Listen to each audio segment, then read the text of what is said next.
Oke, assalamualaikum warahmatullahi wabarakatuh. Teman-teman, perkenalkan nama saya Manazila Ruhma dengan NIM 22104090037. Ingin membuat sebuah video demo mengenai narasi dan contoh digitalisasi informasi pendidikan. Hal ini untuk memenuhi tugas 1, digitalisasi informasi pendidikan. Oke, langsung saja. Apa sih itu digitalisasi informasi pendidikan? Sederhananya, sebuah sekolah itu pasti membutuhkan data yang mencatat segala bentuk kegiatan, informasi siswa, pembelajaran, inventaris, bahkan guru dan staf itu membutuhkan data. Nah, tujuan adanya data ini untuk memudahkan sekolah atau lembaga pendidikan untuk mengetahui kelebihan dan kekurangan sekolah dan dapat digunakan untuk sumber evaluasi. Jadi penting sekali ya sebuah data itu ada dalam sebuah sekolah atau lembaga pendidikan. Karena salah satu fungsi dasar atau awal berdirinya sekolah itu harus ada datanya dahulu. Jika tidak ada datanya, maka itu terlihat aneh dan tidak sinkron ya, karena kita tidak mempunyai pegangan gitu. Ini saya menuliskan 5 narasi dan contoh mengenai data yang ini yang saya catat itu hanya yang penting-penting saja yang harus ada dan bisa termasuk yang berpotensi ada. Untuk yang harus ada itu seperti data siswa, data guru dan staf, data inventaris, data keuangan, dan data kurikulum, serta yang berpotensi ada itu seperti ekstrakurikuler dan kegiatan-kegiatan siswa. Oke. Maksudnya digitalisasi di sini, digitalisasi data itu adalah menginput data sudah tidak dengan manual atau menggunakan PC komputer, sehingga lebih memudahkan dan file itu tidak hilang ya, karena kalau sudah berbentuk hard file itu menyimpannya membutuhkan space atau tempat di dalam sekolah, dan itu terlihat tidak kurang apa ya istilahnya, terlihat kurang rapi dan kurang aman gitu, seperti itu. Nanti jika tidak didigitalisasikan, takutnya akan ada mungkin bencana atau ada kehilangan dokumen yang itu berpotensi untuk menghilangkan data-data penting tersebut. Jadi digitalisasikan agar data itu lebih aman dan jangka panjang seperti itu. Oke, langsung aja yang pertama ini ada data siswa. Data siswa ini berisi tentunya informasi pribadi siswa, bahkan catatan kesehatan, catatan kehadiran, dan nilai. Data ini bersifat harus ada dalam sebuah sekolah karena menjadi data dasar yang menjadi penyokong berdirinya sekolah. Di logika saja, jika suatu sekolah tidak memiliki data pribadi siswa, manajemen di dalamnya juga patut dipertanyakan, bagaimana akan menilai siswa, bagaimana akan membuat kurikulum berdasarkan kompetensi siswa dan lain sebagainya. Selain fungsi dasar, adanya data informasi pribadi ini untuk memudahkan sistem administrasi, pemantauan perkembangan, serta penyusunan strategi kurikulum siswa. Nah, ini saya mengambil contoh ini benda-benda sudah digital ya, ini sepertinya sudah online. Sebenarnya tidak harus online, bisa juga menggunakan Microsoft Excel atau Microsoft Word. Itu yang penting bentuknya itu berupa dokumen atau file yang tersimpan dalam komputer seperti itu. Ini ada beberapa data siswa aktif, lalu tempat lahir, tanggal lahir, ada nomor induk siswa, kelas, ada foto, bahkan ini bisa difoto secara manual ya, dan ini ada action, ini mungkin berisi nanti riwayat siswa seperti apa nilainya dan lain-lain. Ini bahkan ada dalam dashboard ini sudah ada data kelembagaan, akademik, administrasi, data alumni, data PPDB, bahkan untuk model gambar seperti ini atau model data yang sudah digital sekali seperti ini itu sangat sesuai dengan zaman yang apa-apa serba digital. Jadi kita hanya membutuhkan internet saja untuk bisa mengakses ini. Nanti untuk keamanannya itu biasanya sudah tersedia password atau username sehingga tidak semua orang tuh bisa mengakses, hanya terbatas saja. Itu bersifat tetap aman ya teman-teman ya. Tapi alangkah baiknya tetap dibuat dalam bentuk offline jika berjaga-jaga suatu saat membutuhkan data secara mendadak dan tidak ada internet seperti itu. Yang kedua, langsung saja ini ada data guru dan staf. Ini berisi informasi pribadi tenaga pendidik seperti identitas, riwayat pendidikan, catatan kesehatan, bahkan sampai catatan kejahatan. Menjadi seorang guru dan staf itu kan sebuah menjadi contoh ya untuk murid-muridnya. Jadi ini memang mungkin dibutuhkan catatan kejahatan, tapi ini bersifat tidak harus ada, bersifatnya berpotensi ada saja seperti itu. Fungsi lain dari adanya data guru dan staf ini untuk kesejahteraan guru itu sendiri. Baik nanti dilihat dari riwayatnya apakah ini guru butuh pelatihan atau ada perencanaan pelatihan maupun untuk evaluasi kinerja itu sendiri. Tentunya sangat berpengaruh kepada pengambilan keputusan di sekolah atau lembaga pendidikan seperti untuk promosi, pelatihan, dan bahkan pengembangan profesional.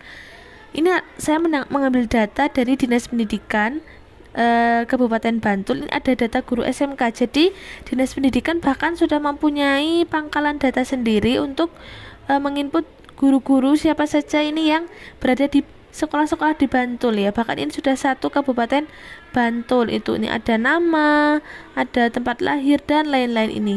Mungkin agak kurang jelas ya teman-teman, tapi ini sepertinya sudah bersifat online lagi ya teman-teman. Ini ada akses-aksesnya seperti itu.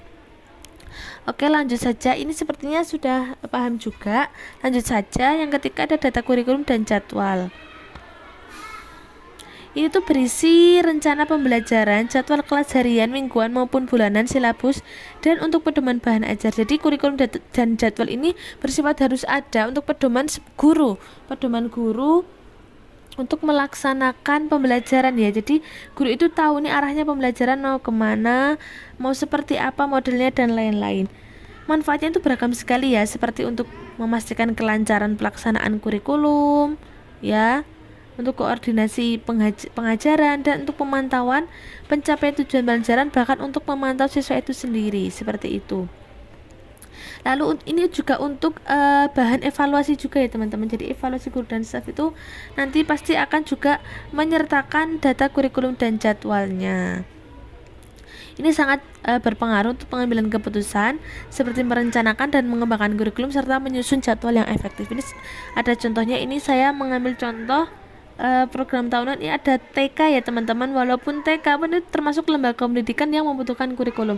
Jadi ini terarah dan terplot-plot gitu pembelajarannya. Jadi tidak kemana-mana, bisa di ibaratnya ada wadahnya seperti itu. Jadi pembelajarannya itu tertata seperti itu. Ada lingkup perkembangan, ini nilai agama, ada tingkat pencapaian, ada capaian perkembangan, indikator, dan lain-lain. Yang keempat ini tidak kalah penting, itu data keuangan. Ini termuat semua aspek keuangan di dalamnya. Ada seperti anggaran sekolah, laporan keuangan, SPP, pengelolaan operasional, bahkan ada data pembelian inventaris, ada data pembelian seperti data pembelian mungkin jurnal, data pembelian apa yang kalau misal dalam institusi universitas itu kan kita di dalam perpustakaan biasanya membutuhkan pembelian jurnal dan lain-lain. Itu tetap masuk ke data keuangannya. Segala track keuangan jika tidak didatakan maka akan mempersulit sekolah atau lembaga untuk memperoleh kepercayaan internal maupun eksternal. Jika data keuangannya saja mungkin tidak tertata ya, itu nanti akan menimbulkan pertanyaan, ini apakah sekolah ini uangnya dari mana atau bagaimana, seperti itu ya teman-teman ya. Untuk data keuangan ini baiknya juga ada bentuk hard filenya supaya bisa dicek secara langsung, karena kalau mungkin online saja nanti takutnya ada angka-angka yang kurang pas. Jadi kalau di hard file kan nanti bisa bersifat paten dan tidak berubah-ubah, karena data keuangan itu sangat sensitif ya teman-teman ya. Manfaatnya ini untuk menunjang transparansi dan akuntabilitas keuangan serta pengelolaan anggaran yang efisien. Adanya data keuangan itu nanti akan melihat ini seberapa efisiennya anggaran, ini anggarannya harus kemana, harus untuk apa, dan lain-lain. Jadi ada di situ semuanya. Perannya ini sangat beragam ya untuk mengambil keputusan seperti perencanaan anggaran, alokasi dana, dan pengelolaan keuangan. Saya mengambil laporan neraca keuangan seperti ini. Nah, ini oke, investasi, liquid, jangka pendek, dan lain-lain. Lanjut, yang 5 itu tidak kalah penting, itu adalah data inventaris.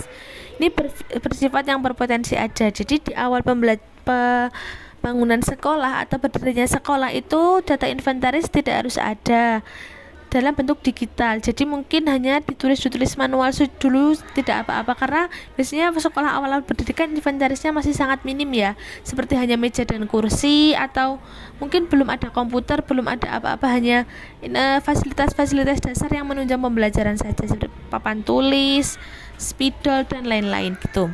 Tapi seiring berjalannya waktu, ini bersifat harus ada karena inventaris kan akan terus berkembang ya. Jadi kalau jumlahnya tidak pasti itu ditakutkan nanti akan terjadi miss antara data keuangan dan data inventaris seperti itu. Nih, data informasi ini berpengaruh pada pengambilan keputusan terkait pengadaan, perawatan, serta pemeliharaan aset. Ini saya mengambil contoh seperti ini di PT Stellatur. Ini bisa sepertinya untuk digitalisasi data inventaris ini mungkin cukup menggunakan tabel-tabel di Word atau Excel saja, tidak harus digital karena dia bersifatnya tidak harus diperbarui setiap hari ya kan. Kalau untuk sarana-prasarana kan itu pasti diperbarui setiap 1 atau 6 bulan sekali seperti itu. Jadi dia bersifatnya opsional untuk didigitalisasikan seperti itu nih. Ini harus ada termasuk inventaris berupa data-data atau dokumen-dokumen yang berbentuk hard file. Sepertinya masih banyak data informasi dalam sekolah atau lembaga, namun bersifat opsional seperti data ekstrakurikuler siswa, data kegiatan siswa, atau mungkin data-data yang menunjang seperti mungkin prestasi siswa dan lain-lain yang bersifat tidak harus setiap hari itu ada seperti itu. Namun apapun data informasi dalam sekolah itu pasti memiliki peran masing-masing dalam kesejahteraan dan kesuksesan sekolah atau lembaga pendidikan seperti itu. Jadi setiap data itu pasti dia saling melengkapi dan tidak ada yang tidak penting seperti itu. Oke, sekian dari saya untuk materi digitalisasi informasi pendidikan dan contoh-contohnya. Semoga bermanfaat. Terima kasih. Wassalamualaikum warahmatullahi wabarakatuh.